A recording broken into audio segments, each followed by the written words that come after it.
Thank you, Chairman Cotton, Vice Chair Warner, members of the committee, good morning. I'm here today to present the 2026 Annual Threat Assessment, joined by the directors of the CIA, FBI, DIA, and NSA. Before I continue, on behalf of the intelligence community, I want to extend our thanks to General Hartman for his 37 years of service in uniform and closing out his 37 years with tremendous leadership of the NSA. This briefing is being provided in accordance with ODNI's statutory responsibility. I'd like to remind those who are watching what I am briefing here today conveys the intelligence community's assessment of the threats facing U.S. citizens, our homeland, and our interests, not my personal views or opinions. In this assessment, we're following the structure of priorities that were laid out in the President's national security strategy, starting with the threats to our homeland and then shifting to global risks. The defense of our homeland is of the utmost importance to the American people, and efforts by this administration have shown over the last year the results of bolstering homeland defense in the security of the American people. For example, the strict enforcement of U.S. policies at the U.S.-Mexico border and regionally have served as a deterrent, drastically reducing illegal immigration. Based on Customs and Border Patrol data, January 2026's monthly encounters are down 83.8% compared to January 2025. Encounters declined 79% compared to 2024. The drivers of migration are likely to continue. Potential worsening instability in countries like Cuba and Haiti risk triggering migration surges, and smugglers who have long operated as transnational criminal organizations continue to view chaos as an opportunity for profit and will continue to look to profit from illegal immigration flows. These transnational criminal organizations continue to pose a daily and direct threat to the health and safety of millions of U.S. citizens, primarily and directly by producing and trafficking in illegal drugs. Under President Trump's leadership, fentanyl overdose deaths have seen a 30% decrease from September 2024 to September 2025. President Trump's aggressive efforts to more directly and actively target these transnational criminal organizations and reduce the inflow of fentanyl precursors has already had a significant impact, which is likely to continue. We've seen fentanyl potency also decrease, likely due to disruptions to the production supply chain. U.S. efforts to work with China and India to halt the flow of fentanyl precursor chemicals to North America are demonstrating some improvement, but there is more work to be done, as sadly, there are still tens of thousands of fentanyl-related deaths in America every year. Mexico-based TCOs like the Sinaloa Cartel and Jalisco New Generation Cartel dominate the production and smuggling of fentanyl, heroin, meth, and cocaine into the United States. Colombia-based DCOs and illegal armed groups like the Revolutionary Armed Forces of Colombia and the National Liberation Army are responsible for producing and trafficking large volumes of cocaine to the U.S. and European markets, with now some indicators of attempts to expand their market to the Asia-Pacific region. Colombia remains the world's largest producer of cocaine, and Colombian criminal groups have expanded their trafficking relationships with neighboring Ecuadorian and Brazilian gangs. As you know, MS-13 is well established in cells within the United States and uses violence to intimidate the Salvadoran diaspora, engaging in murder, extortion, retail drug trafficking, firearms offenses, and prostitution, fueling increased violence and instability. These and other TCOs continue to present a very tangible and individualized risk of violent crime to everyday Americans and contribute to regional instability. As the President increases his focus on counter-drug and counter-cartel pressures, they're likely to seek ways to try to adapt their operations, including shifting production locations and trafficking routes and methods. The United States continues to face a complex and evolving threat landscape with a geographically diverse set of Islamist terrorist actors seeking to propagate their ideology globally and harm Americans, even as al-Qaeda and ISIS remain weaker today than they were at their respective peaks. The spread of Islamist ideology, in some cases led by individuals and organizations associated with the Muslim Brotherhood, poses a fundamental threat to freedom and the foundational principles that underpin Western civilization. Islamist groups and individuals use this ideology for recruiting and financial support for terrorist groups and individuals around the world, and to advance their political objectives of establishing an Islamist caliphate which governs based on Sharia. There are increasing examples of this in various European countries, and President Trump's designation of certain Muslim Brotherhood chapters as foreign terrorist organizations is a mechanism to secure Americans against this threat. In response to setbacks to their capabilities of conducting large-scale complex attacks, Islamist terrorist groups have shifted toward focusing on executing information operations to spread propaganda and inspire or enable individuals located in or with access to the West. U.S. counterterrorism efforts, primarily in Iraq, Somalia, Yemen, and Syria in 2025, were instrumental in removing key terrorist leaders and operatives, degrading the ability of al-Qaeda and ISIS to quickly reconstitute its leadership and plan large-scale attacks against the homeland and U.S. interests abroad. Strict U.S. border enforcement measures and increased deportations of individuals with suspected links to Islamist terrorists have reduced access to the homeland and removed some potential sources of future terrorist attacks. Since January, U.S. officials have only had a handful of encounters at our borders with individuals associated with terrorist groups. This is a positive trend. However, our interagency coordinated efforts to continue to identify, locate, and remove known or suspected terrorists who may already be in the United States continues with vigilance. In 2025, there were at least 3 Islamist terrorist attacks in the United States. Law enforcement disrupted at least 15 U.S.-based Islamist terrorist plotters. Roughly half of last year's disrupted plotters had some online contact with Islamist terrorists inspired by Islamist foreign terrorist organizations abroad. For example, in the recent attempt to attack a synagogue in Michigan, the shooter had familial ties to a Hezbollah leader. Al-Qaeda and ISIS pose the biggest threat to U.S. interests overseas in parts of Africa, the Middle East, and South Asia, where these groups operate. In the Middle East, AQAP in Yemen, ISIS-K in South Asia, and ISIS in Syria are among the most likely groups conducting external plotting. ISIS in Syria is likely seeking to rebuild its ranks, expand support networks, and solicit funds by re-engaging with and recruiting from the likely hundreds of ISIS detainees and thousands of ISIS-linked women and children who were either released or escaped from prisons and displaced person camps that were previously run by the Syrian Democratic Forces in northeast Syria.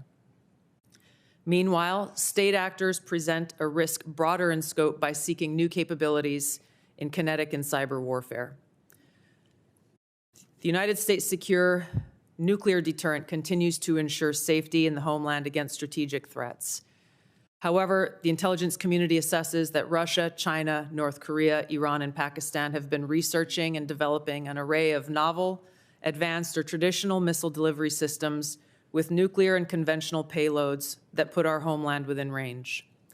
The IC assesses that threats to the homeland will expand collectively to more than 16,000 missiles by 2035, from the current assessed figure of more than 3,000 missiles. The IC assesses that China and Russia are developing advanced delivery systems meant to be capable of penetrating or bypassing U.S. missile defenses. North Korea's ICBMs can already reach U.S. soil, and the IC assesses that it is committed to expanding its nuclear arsenal. Pakistan's long-range ballistic missile development potentially could include ICBMs with a range capable of striking the homeland. The IC assesses that Iran has previously demonstrated space launch and other technology it could use to begin to develop a militarily viable ICBM before 2035, should Tehran attempt to pursue that capability. However, these assessments will clearly be updated as the full impact of Operation Epic Fury's devastating strikes on Iran's missile production facilities, stockpiles, and launch capabilities is determined. These nations collectively will likely seek to understand U.S. plans for advanced missile defense for the homeland, probably for the purpose of shaping their own missile development programs and assessing U.S. intentions regarding deterrence. Shifting to the cyber domain, the IC assesses that China, Russia, Iran, North Korea, and non-state ransomware groups will continue to seek to compromise U.S. government and private sector networks, as well as critical infrastructure, to collect intelligence, create options for future disruption, and for financial gain. The IC assesses that China and Russia present the most persistent and active threats and are continuing their R&D efforts. North Korea's cyber program is sophisticated and agile. In 2025 alone, North Korea's cryptocurrency heist probably stole $2 billion, which the IC assesses is helping to fund the regime and include further development of its strategic weapons programs. Financially or ideologically motivated non-state actors are becoming more bold, with ransomware groups shifting to faster, high-volume attacks that are harder to identify and mitigate. Innovation in the field of artificial intelligence will likely accelerate these threats in the cyber domain. The IC assesses that it will increasingly shape cyber operations, with both cyber operators and defenders using these tools to improve their speed and effectiveness. For example, in August of 2025, cyber actors used an AI tool to conduct a data extortion operation against international government, healthcare, and public health emergency service sectors, as well as religious institutions. Moving to the Arctic, the IC assesses that Russia, and to a lesser extent China, aim to strengthen their presence in the region through increased maritime trade, natural resource extraction, and military activity. Russia, which has the longest coastline in the Arctic, has long sought recognition of its polar great power status and is deploying more military forces and building new permanent infrastructure. China, though not an Arctic country, is engaged in more limited efforts in the region to advance its own strategic and economic interests. The IC assesses that China is the most capable competitor in the field of artificial intelligence.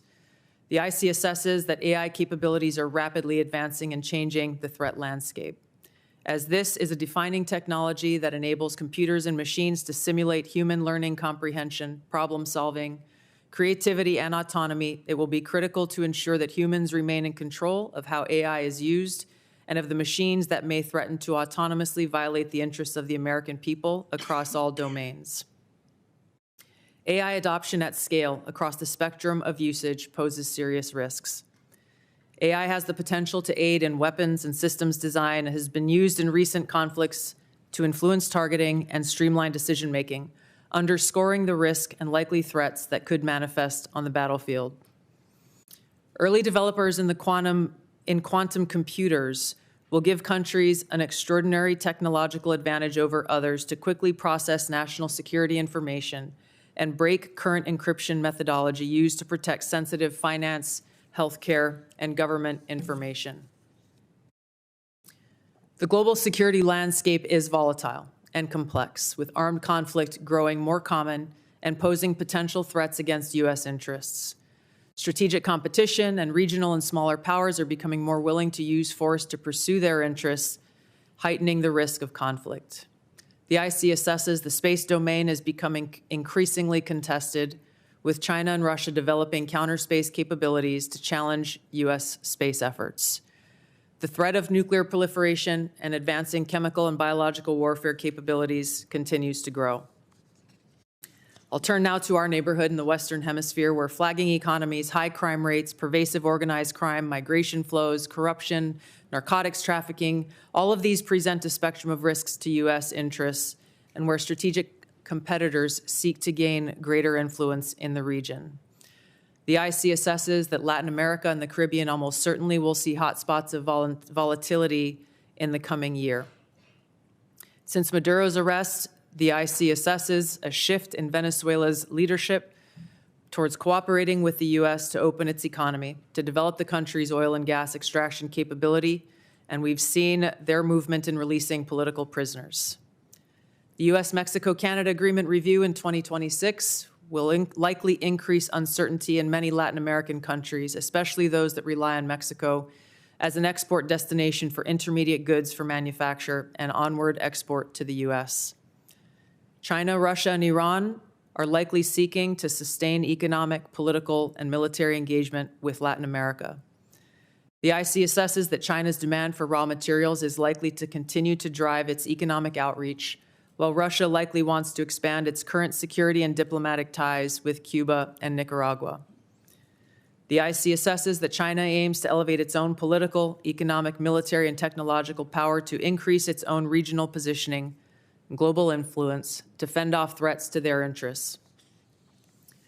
While there are challenging areas where interests diverge, President Trump's diplomatic engagements with President Xi to work towards U.S. interests have enabled progress where those interests align.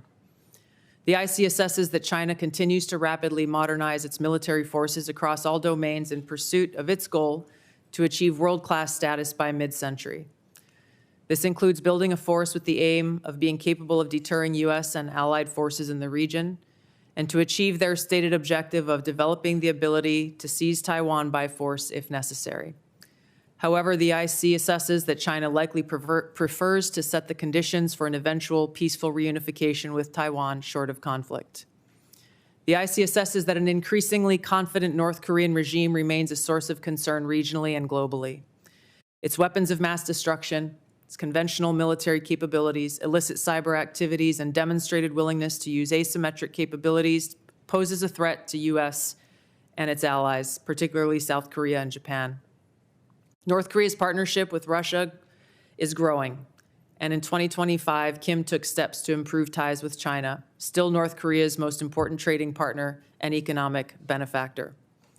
The IC assesses that North Korea's support for Russia in the war against Ukraine has increased North Korea's capabilities as their forces have gained combat experience in 21st century warfare, along with equipment. In 2024, North Korea deployed more than 11,000 troops to Russia to support combat operations in Kursk. Pyongyang continues to develop and expand its strategic weapons programs, including missiles that can evade U.S. and regional missile defenses. It is continuing to work to increase its nuclear warhead stockpile and maintains biological and chemical weapons capabilities. Russia retains the capability to selectively challenge U.S. interests globally by military and non-military means. The IC assesses that the most dangerous threat posed by Russia to the U.S. is the potential of an escalatory spiral in an ongoing conflict, such as Ukraine, or a new conflict that led to direct hostilities, including the potential deployment of nuclear weapons. The IC assesses that Putin continues to invest in Russia's defense industrial base, as well as novel capabilities that may pose a greater threat to the U.S. homeland and forces abroad than conventional weapons. Russia has advanced systems, hypersonic missiles, and undersea capabilities designed to negate the U.S. military advantage. Moscow also relies on other tools to exert pressure, using gray zone tactics to further its goals and compete below the level of armed conflict. Russia is also building an extensive counterspace capabilities to contest U.S. space dominance. Its development of a nuclear counterspace weapon poses the greatest single threat to the world's space architecture. During the past year, the IC assesses that Russia has maintained the upper hand in the war against Ukraine. U.S.-led negotiations between Moscow and Kiev are ongoing. Until such an agreement is met, Moscow is likely to continue fighting a slow war of attrition until they view their objectives have been achieved. In the Middle East, conflict and instability will shape security, political, and economic dynamics in a variety of ways.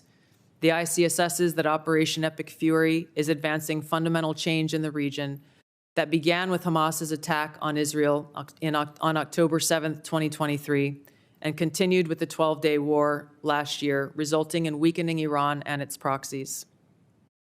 The IC assesses the regime in Iran appears to be intact but largely degraded due to attacks on its leadership and military capabilities. Its conventional military power projection capabilities have largely been destroyed, leaving limited options. Iran's strategic position has been significantly degraded. The U.S.-led maximum pressure campaign and snapback of European sanctions added additional pressure to an already bleak Iranian economy, resulting in mass protests earlier this year that Tehran suppressed by killing thousands of protesters. Even if the regime remains intact, the IC assesses that internal tensions are likely to increase as Iran's economy worsens. Even so, Iran and its proxies continue to attack U.S. and allied interests in the Middle East.